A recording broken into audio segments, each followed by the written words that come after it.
Dark Quest III is an atmospheric roguelite with some deck building thrown in with turn-based combat that makes this feel like a tabletop experience brought to a digital screen. The game centers around a party of 4 heroes, built for battle and ready to face the evil wizard. Throughout your run, you will face many enemies, needing to utilize different strategies to defeat each one, with each playstyle depending on the party you build and the upgrades that you choose for them. When you first start the game, you are given a character for each type of class. The barbarian is a good tank with decent DPS. The archer does your range damage. The wizard can be utilized for defense or crowd control, and the dwarf can limit enemies' movement or even prevent it in its entirety. Each character has their own share of stat points in strength, perception, agility, and intelligence that represent the characters by what they excel in. Archer is the most agile, wizard the most intelligent, you get the idea. These stats decide the outcome of certain situations. In a situation that requires high intelligence,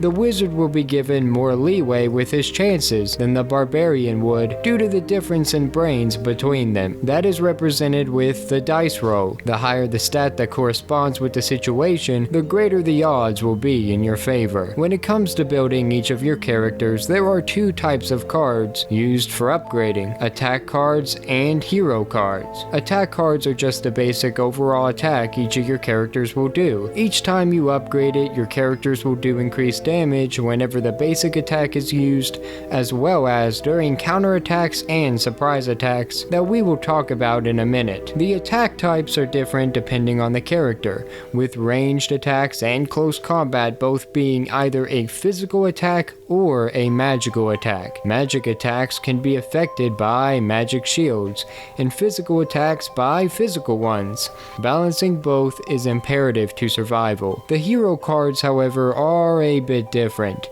They fall into the same categorical types of magic and physical, but are all specific to each character and have their own types as well: passives, primary actions, and secondary actions. Passives don't require any input whatsoever. Once they are bought, they are activated for good, so they are good friends with the forgetful gamers among us.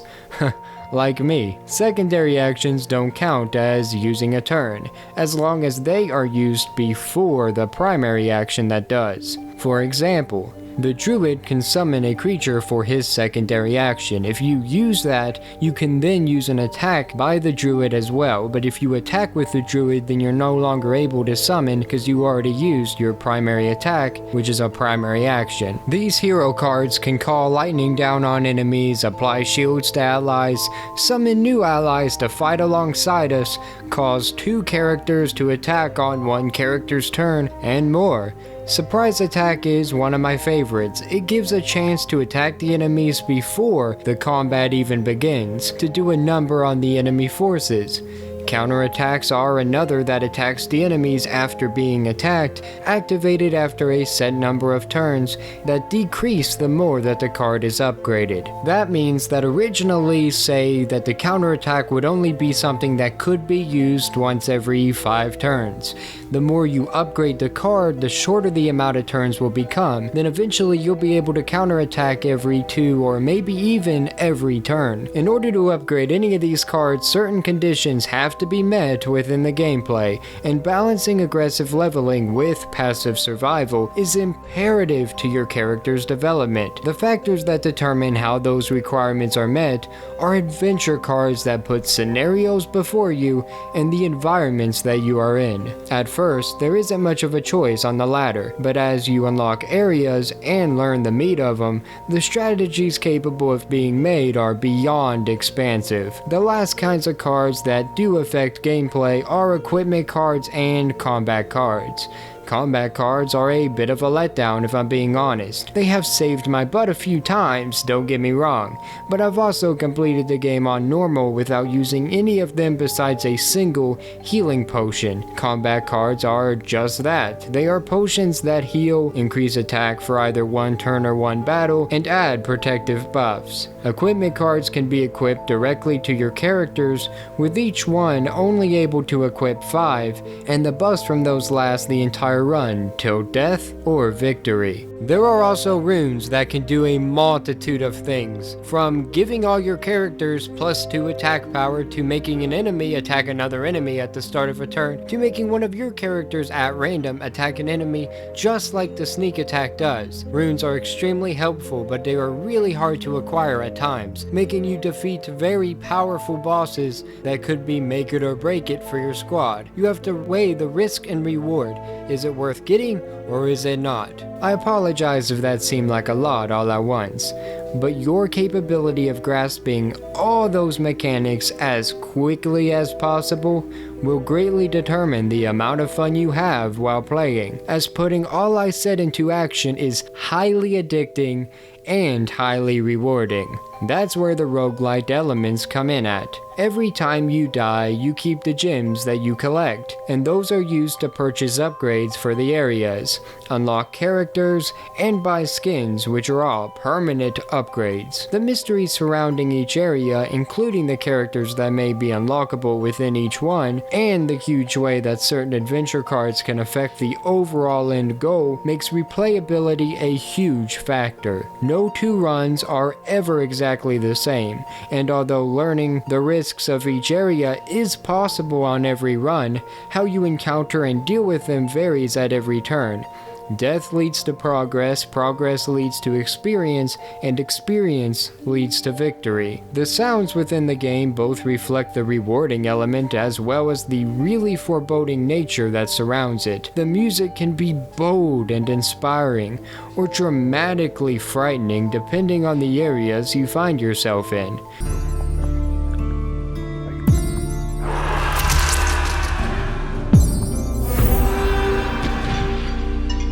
The voice acting is superb, with the wizard feeling both like an overwhelming force, as well as having that tabletop narrator voice that makes me wish there was an option for him to read every line. Test your intelligence. 6. You are standing in front of the entrance.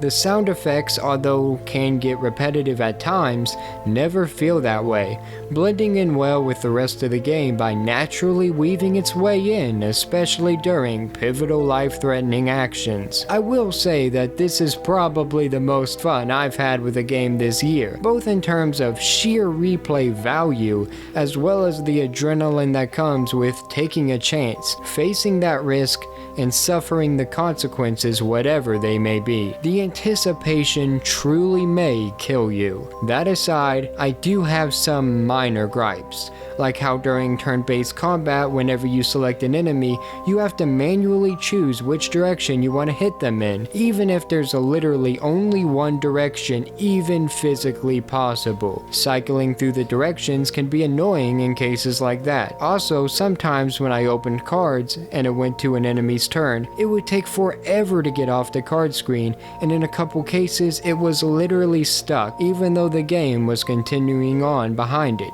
I had to close the game off and get back in. It only happened a couple times, but it's worth bringing up, and it's probably my fault for opening the cards when I did. Viewing the cards, even in other scenarios, also caused a couple glitches there as well. Nothing game breaking besides again when it froze completely during the turn-based combat, but it is annoying nonetheless. It breaks the flow of the game a little bit, and it also really hurts that addictive feeling because of it. That being said, I have put many hours into the game, and it's not even a huge drawback. It's just worth pointing out. I had so much fun with this game that I would be remiss to not recommend it. I played it non-stop for hours to the point that I didn't even realize that time was passing. It's one of those games that you can get engrossed in, that can just swallow up your life for a while and you don't even notice, and I don't regret a single second of it. I've beat the boss, I've beat the wizard on multiple occasions, I have lost on multiple occasions, I've unlocked all the characters but 2, don't worry, we're getting there. I've gotten the platinum trophy just by naturally playing, which is a huge plus for a game like this. Every single environment gives you a reason to check it out, and the more you go there, the more you'll find. The more you'll upgrade it, the more it'll change, evolve, adapt to you. You're there in that environment is not there for you. And I think that is the most rewarding aspect. The more you go into it, the more you will learn. The more you will come up with strategies and decide whether or not this place is worth going to a second, third, fourth, or fifth time. You can go to a dragon place and learn something completely different than you would if you switched gears and went to a snow place. I'm not going to spoil what happens in those places, but they are drastically different. Whether or not you decide to check this game out is entirely up to you, but if you're a fan of roguelites, if you're a fan of card-based combat, if you're a fan of turn-based combat, if you're a fan of deck-building games, if you like role-playing games, tabletop games, and you want to see that brought to life on your screen, give it a shot, give it a look. It is $19 on PlayStation, which could seem a bit pricey if this is not a game you have played before and if you're just looking for one to try out, but it is definitely worth it. If you do want to wait, at least wait till it's $15. It is worth it for $15, no matter if you've played a game like this before or not. The replay value is really what's keeping you there though, so if you're not into replaying games over and over again to experience new things, then I couldn't really recommend it to you. Other than that though, it is definitely worth keeping an eye on, putting on your wish list, and even buying if it really looks up your alley. I recommend it. I hope if you play it that you enjoy it. I appreciate you for making it this far, and for more news, reviews, and whatever we choose, stay tuned to Nerdsfeed. Have a great day. Thank you.